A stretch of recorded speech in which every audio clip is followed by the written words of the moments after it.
जिस तरह शैतान वसवसा डालता है उसी तरह शैतान सिफ्त आदमी भी वसवसा डालता है। दोनों के शर से अल्लाह ताला की पनाह मांगनी चाहिए। अल्लाह के लिए वक्त निकालो और वक्त पर नमाज अदा करो। अल्लाह तुम्हारी जिंदगी से बुरा वक्त निकाल देगा। अक्लमंद मियाँ बीवी एक दूसरे की पर्दा पोशी करते हैं, एक दूसरे को माफ करते हैं, एक दूसरे की मजबूरियों को समझते हैं। बेवकूफ मियाँ बीवी अपने इख्तिलाफात रिश्तेदारों और दुनिया के सामने जाहिर करते हैं। अपने मकसद को पाने के लिए उस हद तक मेहनत करो कि किस्मत भी कहे, ले लो बेटा, इस पर तुम्हारा ही हक है। जो दूसरों को अपने काबिल नहीं समझते, हकीकत में वो खुद किसी के काबिल नहीं होते। जमाने को बुरा ना कहो बल्कि खुद को बदलो, क्योंकि गंदगी से बचने के लिए पांव में जूता पहनना पड़ता है, ना कि पूरे शहर में कालीन बिछाई जाती है।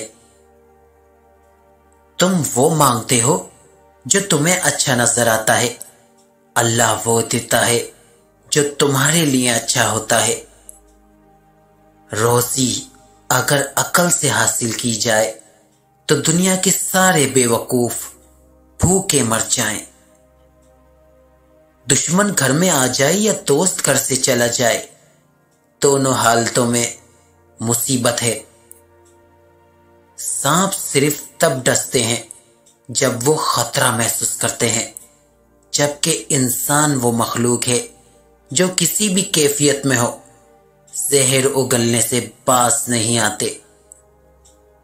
इंसान बड़ा ही सख्त जान है, जिस बात का तसव्वुर भी बर्दाश्त नहीं कर सकता, जब वो हकीकत बनकर टूट पड़ती है तो चुपचाप सह जाता है।